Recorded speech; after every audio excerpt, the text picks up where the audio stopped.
Retreat. When the power of the dark is ascending, it is proper for the light to retreat to security, so that the dark cannot encroach upon it. Attaining the insight of heaven through the stillness of body and mind. Revelation is the beauty of stillness. These are words from the 33rd hexagram in the ancient Chinese I Ching, or the Book of Changes, by Richard Wilhelm, translated by Carrie F. Baines. The phenomenon of retreat has been profound in my life lately. Since mid-October 2020, I've been in retreat.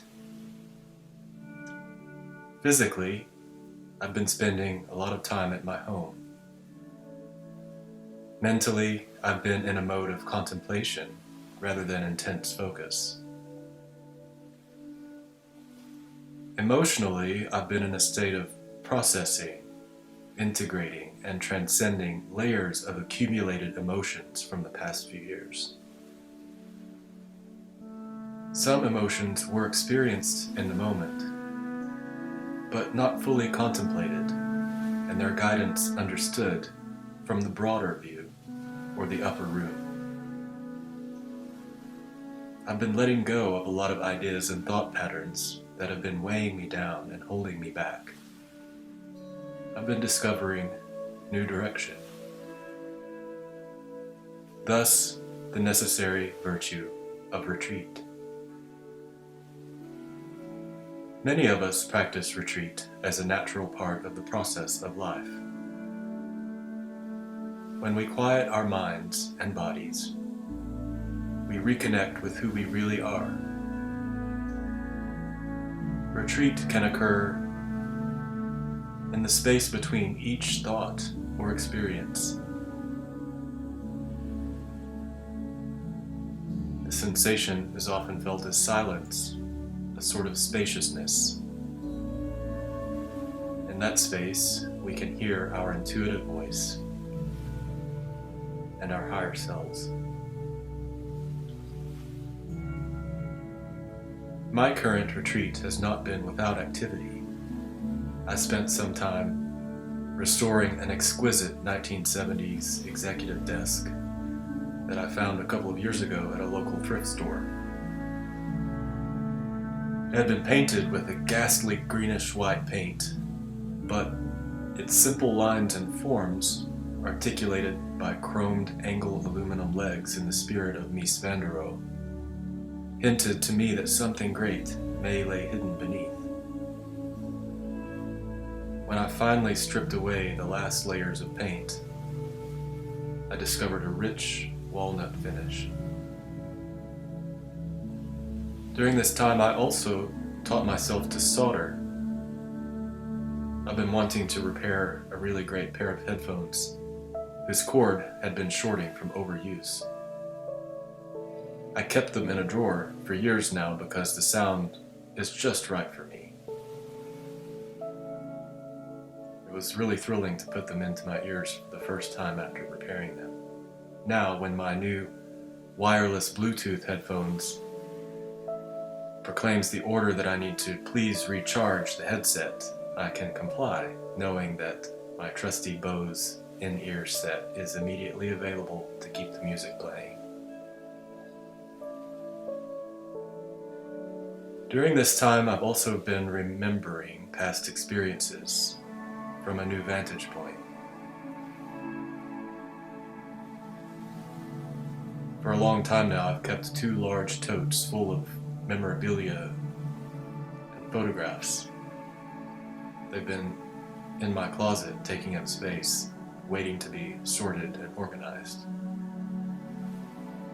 I spent some time scanning all the photographs and artifacts and photographing items so that I can create a digital archive rather than a physical one.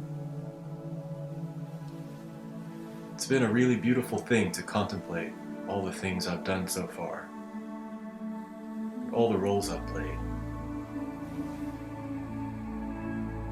Perhaps, though, the most interesting revelation I've had is the realization of the aspects of who I am that have always been true. The undercurrent, the constant within all of these past experiences. I feel that the human race, all of us together as one, needs to experience occasional retreat so that we can come to terms with the world that we've made. Perhaps it's an unfortunate symptom of our current age that retreat is not exalted. Rather, continued movement and forceful clinging to old forms is supported.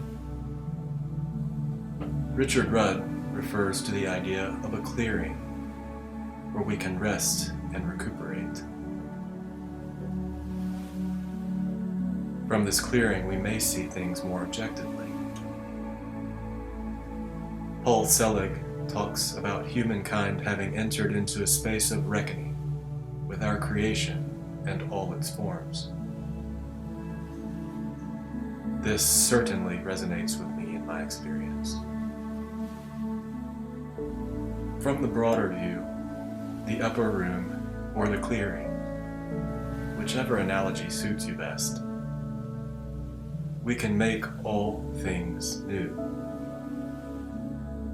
individually and collectively.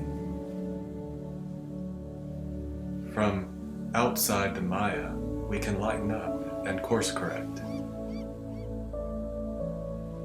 We can set forth new intentions and move forward from a stable inner platform. We can remind ourselves what it means to be a spiritual being having an experience as a human right now, and that we are part of the organism of the earth and the energy of everything.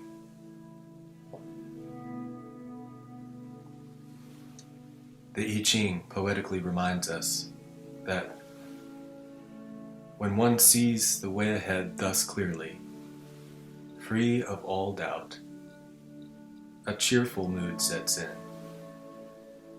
and one chooses what is right without further thought. Such a clear path always leads to good.